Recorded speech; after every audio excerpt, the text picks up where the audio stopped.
வணக்கம், இது உங்கள் தமிழ் சைனிக். இந்த வீடியோவில் வந்து பென்ஷன் டு ஃபேமிலி பென்ஷன், அதாவது service pension to family pension சொல்லிட்டு நம்ம இங்கே எழுதியிருக்கோம். அதாவது இதுக்கு முன்னாடி நீங்கள் யார் வந்து ஃபேமிலி பென்ஷனுக்காக அப்ளை பண்ணுறீங்களோ உங்களுக்கு முன்னாடி இன்னொருத்தர் வந்து பென்ஷன் வாங்கிட்டு இருந்தாக்கா, அது வந்து சர்வீஸ் பென்ஷனராக இருக்கலாம், இல்லை ஃபேமிலி பென்ஷனராக இருக்கலாம். அதாவது அப்பா வந்து பென்ஷனராக இருந்திருப்பாங்க, ஸோ அவங்களுக்கு அடுத்து அம்மா வந்து பென்ஷன் வாங்கிட்டு இருப்பாங்க. அவங்களுக்கு அடுத்து அன்மேரிட் டாக்டரோ, விடோ டாக்டரோ, டிவோர்ஸ் டாக்டரோ நீங்கள் வந்து பென்ஷனுக்காக அப்ளை பண்ண போகிறீங்க. இல்லை அப்பா பென்ஷன் வாங்கிட்டு இருந்தாங்க, அம்மா வந்து பென்ஷன் வாங்க போகிறாங்க, அதாவது ஸ்பௌஸ் மனைவி வந்து பென்ஷன் வாங்க போகிறீங்க அப்படின்னாக்கா முக்கியமான டாக்குமெண்ட் எல்லாம் என்ன வேணும், எந்த மாதிரி இருந்தாக்கா நீங்கள் உங்களோட ஃபேமிலி பென்ஷன் வந்து தடையில்லாமல் வந்து அப்ளை பண்ணி சீக்கிரமாக வந்து வாங்கலாம் அப்படின்றத பற்றி இந்த வீடியோவில் வந்து சொல்ல போகிறோம்.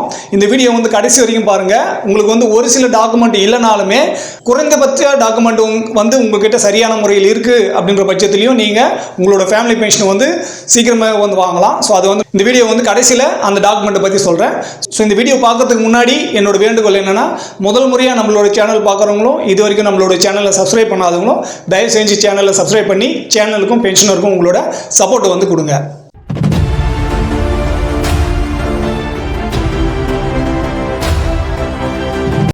ஸோ நம்ம ஏற்கனவே சொன்ன மாதிரி pension to family pension, so service pension to family பென்ஷனாக வந்து மாறும்போது ஒரு சில முக்கியமான டாக்குமெண்ட்ஸ் எல்லாம் வேணும். ஸோ அது வந்து முதல்ல யார் வந்து பென்ஷன் வாங்கிட்டு இருந்தாங்களோ, ஒரு எக்ஸர்வீஸ்மேன், அதாவது எந்த எம்ப்ளாயி வந்து சர்வீஸ் பண்ணியிருந்தாங்களோ அவங்க வந்து இறந்துட்டாங்க அப்படின்ற பட்சத்தில் அவங்களோட டெத் சர்டிஃபிகேட்டு, இங்கே வந்து மனைவி பென்ஷனுக்கு அப்ளை பண்ணுறாங்கனாக்கா அந்த பென்ஷனரோட death certificate. So family pension வாங்கிட்டு இருந்தாங்க, அதுக்கு அடுத்து நீங்கள் அதாவது மகனோ மகளோ வந்து பென்ஷனுக்கு அப்ளை பண்ணும்போது அந்த ஃபேமிலி பென்ஷனரோட டெத் சர்டிஃபிகேட். ஸோ யார் வந்து முன்னாடி பென்ஷன் வாங்கிட்டு இருந்தாங்களோ, எந்த பென்ஷனர் வந்து பென்ஷன் வாங்கிட்டு இருந்தாங்களோ அவங்களோட டெத் சர்டிஃபிகேட் வேணும். ஸோ இந்த டெத் சர்டிஃபிகேட் வந்து இப்போ கியூஆர் கோடோட வந்து, ஸோ அந்த மாதிரி கியூஆர் கோடோட நீங்கள் வந்து டெத் சர்டிஃபிகேட் வாங்கிறதுக்கு வந்து முயற்சி பண்ணுங்கள். ஸோ இந்த டெத் சர்டிஃபிகேட் வந்து வாங்கும்போது பிபிஓவில் அவங்களோட பேர் வந்து என்ன இருக்கோ அந்த பேர் வந்து ஸ்பெல்லிங் மிஸ்டேக் இல்லாமல் டெத் சர்டிஃபிகேட்டில் வேணும். ஆஸ் பர் பிபிஓவில் எப்படி இருக்கோ அதே மாதிரி டெத் சர்டிஃபிகேட்டில் வந்து வேணும். இதனால தான் நம்ம வந்து இதுக்கு முன்னாடி ஸ்பார்ஸ் பிபிஓ பற்றி நம்ம டீட்டெயிலாக வந்து சொன்னோம். ஸோ ஸ்பார்ஸ் பிபிஓவில் என்னென்ன டீட்டெயில்ஸ் எல்லாம் கொடுத்துருக்காங்க, அதை எப்படி நம்ம வந்து செக் பண்ணணும் அப்படின்ட்டு போன வீடியோவில் வந்து சொல்லியிருந்தோம். ஸோ அந்த ஸ்பார்ஸ் பிபிஓவில் இருக்கிற மாதிரி உங்களோட டெத் சர்டிஃபிகேட் வந்து வேணும். இது வந்து டிஃபென்ஸ் பென்ஷனுக்கு தான் ஸ்பார்ஸு. மற்ற சென்ட்ரல் கவர்மெண்ட் எம்ப்ளாயும் சரி, இல்லை ஸ்டேட் கவர்மெண்ட் எம்ப்ளாயும் சரி, அவங்களோட பிபிஓ பென்ஷன் பேமெண்ட் ஆர்டரில் என்ன பெயர் இருக்கோ அதே மாதிரி டெத் சர்டிஃபிகேட் வந்து வேணும். ஸோ அதை வந்து நீங்கள் ஞாபகம் வச்சுக்கோங்க. ஸோ நீங்கள் டெத் சர்டிஃபிகேட் வாங்கும்போது பிபிஓ கொண்டு போய் கொடுத்தோம் நீங்கள் வந்து அதை பண்ணிக்கலாம். ஸோ இப்போ எல்லாமே டெத் சர்டிஃபிகேட் வாங்கும்போது ஆதார் பேஸஸில் தான் உங்களோட டெத் சர்டிஃபிகேட் வந்து கிடைக்கும். அதனால் யார் வந்து பென்ஷன் வாங்குறீங்களோ உங்களோட பெயர் வந்து ஆஸ் பர் பிபிஓவில் இருக்கிற மாதிரி உங்களோட ஆதார் வந்து மாற்றிங்க. ஸோ அந்த பிரச்சனை வரக்கூடாதுன்றதுக்காக தான் இந்த வீடியோவில் நம்ம வந்து அதை மென்ஷன் பண்ணி சொல்கிறோம். அடுத்து வந்து பார்த்தீங்கன்னாக்கா அந்த எம்ப்ளாயோட டிஸ்சார்ஜ் புக்கு, யார் வந்து எம்ப்ளாயி இருந்தாங்களோ அவங்களோட டிஸ்சார்ஜ் புக்கு. இங்கே ஃபேமிலி பென்ஷனர் இருந்தாக்கா அவங்களோட டிஸ்சார்ஜ் புக் இருக்காது, அவரோட கணவரோட டிஸ்சார்ஜ் புக் இருக்கும். நெக்ஸ்ட் அந்த பென்ஷனரோட ஐடென்டி கார்டு, இது வந்து டிஃபென்ஸ் பொறுத்த வரைக்கும் ஜில்லா சைனிக் போர்டு மூலிமா கொடுத்துருப்பாங்க. அடுத்து வந்து இசிஹெச்எஸ் கார்டு வச்சுருக்காங்க அப்படின்ற பட்சத்தில் அது வேணும். அடுத்து வந்து பார்த்தீங்கன்னாக்கா கேண்டீன் கார்டு, சிஎஸ்டி கார்டு வந்து. ஸோ இதெல்லாம் நீங்கள் உங்களுக்கு அந்த பென்ஷனரோட சம்மந்தப்பட்ட டாக்குமெண்ட்டு. முக்கியமாக இங்கே வந்து டெத் சர்டிஃபிகேட் வாங்கும்போது ஆஸ் பர் பிபிஓ படி நீங்கள் அந்த பேர் வந்து ஸ்பெல்லிங் மிஸ்டேக் இல்லாமல் வாங்கிக்கோங்க.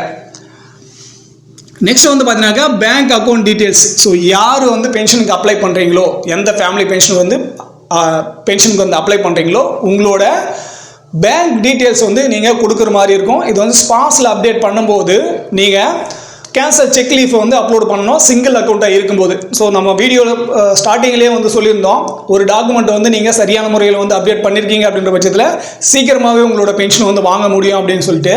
உங்களோட பிபிஓவில் அந்த பென்ஷனரோட பிபிஓவில் உங்களோட பெயர் இருக்குது. நீங்கள் ஜாயிண்ட் அக்கௌண்ட்டில் பென்ஷன் வாங்கிட்டு இருக்காங்க அந்த பென்ஷனரு அப்படின்ற பட்சத்தில் அடுத்து யார் வந்து பென்ஷன் வாங்க போகிறாங்களோ அவங்க கூட ஜாயிண்ட் அக்கௌண்ட்டில் பென்ஷன் வாங்குறீங்க அப்படின்ற பட்சத்தில் நீங்கள் உங்களோட இண்டிவிஜுவல் டாக்குமெண்ட் யார் வந்து பென்ஷனுக்கு கிளைம் பண்ணுறாங்களோ அவங்களோட எந்த ஒரு ஆதார் கார்டோ பேன் கார்டோ வந்து அங்கே கொடுக்க வேண்டிய அவசியம் இல்லை. அதே அக்கௌண்ட்லேயே நீங்கள் வந்து பென்ஷன் வாங்கும்போது சீக்கிரமாகவே வந்து உங்களோட பென்ஷன் வந்து வந்துடும். ஸோ அதனால் யார் பென்ஷன் வாங்கிட்டு இருந்தாங்களோ அடுத்து யார் ஃபேமிலி பென்ஷன் வாங்க போகிறாங்களோ இவங்க 2 பேரும் ஜாயிண்ட் அக்கௌண்ட்டை வந்து வச்சிங்கன்னா அது எந்த பேங்க்கில் ஒன்றாலும் இருக்கலாம். ஸோ எந்த பேங்க் இருந்தாலுமே அக்கௌண்ட்டில் வந்து பென்ஷன் வாங்குறீங்களோ அந்த பென்ஷன் அக்கௌண்ட்டை ஜாயிண்ட் அக்கௌண்ட்டை நீங்கள் போய்ட்டு பேங்க்கில் மாற்றிங்க. ஸோ அது மாற்றின பிறகு ஸ்பார்ஸ்லேயோ இல்லை உங்களோட ட்ரெஸரிலையோ அது வந்து ஜாயிண்ட் அக்கௌண்ட் சொல்லிட்டு அப்டேட் பண்ண வேண்டிய அவசியம் இல்லை. நீங்கள் பேங்க்கில் ஜாயிண்ட் அக்கௌண்ட்டாக பண்ணால் மட்டும் போதும். ஏன்னா அந்த பென்ஷனர் இறந்த பிறகு சேம் அக்கௌண்ட்லேயே எனக்கு வந்து பென்ஷன் வேணும்னு சொல்லிட்டு சொல்லும்போது சீக்கிரமாகவே உங்களோட ஃபேமிலி பென்ஷன் வந்து இங்கே கிராண்ட் ஆகிட்டு வந்து கிடைக்கிது. அடுத்து வந்து பார்த்தீங்கன்னா யார் வந்து ஃபேமிலி பென்ஷன் அப்ளை பண்ணுறாங்களோ அவங்களோட ஆதார் கார்டு வேணும். நெக்ஸ்ட் வந்து பேன் கார்டு வேணும். இன்கேஸ் நீங்கள் வந்து அன்மேரிட் டாட்டரோ விடோ டாட்டரோ டிவோர்ஸ் டாட்டரோ வந்து ஃபேமிலி பென்ஷனுக்காக அப்ளை பண்ணுறீங்க அப்படின்ற பட்சத்தில் நான் ரீமேரேஜ் சர்டிஃபிகேட் வந்து வேணும். அவங்க அதே போல் அன்மேரிட் டாட்டராக இருந்தாக்க அன்மேரிட் சர்டிஃபிகேட் வேணும். விடோ டாட்டராக இருந்தாக்க விடோ சர்டிஃபிகேட் வேணும். ஸோ இந்த மாதிரி அன்மேரிட் விடோ டாட்டரு டிவோர்ஸ் டாட்டராக இருக்காங்க அப்படின்ற பட்சத்தில் இந்த 2 சர்டிஃபிகேட் இருந்தாலுமே நான் ரீமேரேஜ் சர்டிஃபிகேட் வந்து உங்ககிட்ட கேட்பாங்க நீங்கள் பென்ஷனுக்கு அப்ளை பண்ணும்போது. ஸோ இதை வந்து நீங்கள் ஞாபகத்தில் வச்சுங்க. ஸோ இந்த மாதிரி unmarried daughter widow daughter divorce daughter வந்து நீங்கள் டைரெக்டாக ஸ்பார்ஸில் வந்து அப்டேட் உங்களோட பென்ஷன் வந்து கிளைம் பண்ண முடியாது.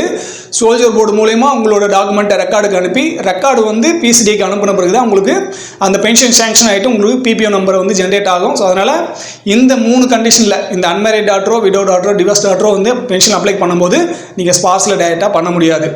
அடுத்து வந்து பார்த்தீங்கன்னாக்கா இந்த 3 கண்டிஷனில் இருக்கும்போது உங்களோட இன்கம் சர்டிஃபிகேட் வந்து கேட்பாங்க. ஸோ இன்கம் சர்டிஃபிகேட் வந்து பார்த்தீங்கன்னா மாதம் 9,000 ரூபாய்க்கு உள்ள உங்களோட பேசிக் வந்து இருக்கணும். இது வந்து சென்ட்ரல் கவர்மெண்ட்டுக்கு ஸ்டேட் கவர்மெண்ட் வந்து பார்த்தீங்கன்னா 7,300 ரூபாய் கிட்ட வந்து வச்சுருக்காங்க. ஸோ அந்த தொகைக்கு உள்ளே நீங்கள் வந்து உங்களோட சம்பளம் இருக்குது அப்படின்ற பட்சத்தில் நீங்கள் வந்து பென்ஷனுக்கு வந்து எலிஜிபிலிட்டியாக இருப்பீங்க. ஸோ நீங்கள் வந்து உங்களோட டாக்குமெண்ட் சென்ட் பண்ணி வாங்கலாம். ஸோ குறிப்பாக இங்கே வந்து ஞாபகம் வச்சுங்க, எந்த பென்ஷனர் வந்து இப்போ பென்ஷன் வாங்கிட்டு இருக்காங்களோ அடுத்து யார் ஃபேமிலி பென்ஷன் வாங்க போகிறீங்களோ உங்களோட அக்கௌண்ட் வந்து தயவு செஞ்சு ஜாயிண்ட் அக்கௌண்ட்டாக வந்து வச்சுக்கோங்க. ஸோ இந்த ஜாயிண்ட் அக்கௌண்ட்டாக இருக்கும்போது சீக்கிரமாக உங்களோட பென்ஷன் வந்து கிடைக்கும். நான் மறுபடியும் சொல்கிறத, எந்த பேங்க்கில் இப்போ நீங்கள் பென்ஷன் வாங்கிட்டு இருக்கீங்களோ அதே பேங்க் அக்கௌண்ட்டை நீங்கள் பேங்க்கில் போயிட்டு ஜாயிண்ட் அக்கௌண்ட்டாக மாற்றிக்கங்க. ஸோ வேறு இதில் வந்து நீங்கள் வேறு எதுவும் பண்ண வேண்டிய அவசியமே இல்லை. பேங்க்கில் மட்டும் போயிட்டு நீங்கள் ஜாயிண்ட் அக்கௌண்ட்டாக மாற்றினா மட்டுமே போதுமானது. ஸோ இந்த வீடியோ மூலமா நான் என்ன சொல்ல முயற்சி பண்ணணும், அது வந்து உங்களுக்கு பிடிச்சிருந்தாக்க வீடியோ லைக் பண்ணுங்கள்.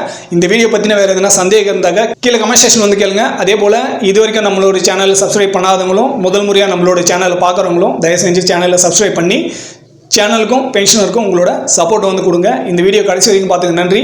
இதே போல் இன்னொரு வீடியோவில் மீண்டும் சந்திக்கலாம். நன்றி, வணக்கம்.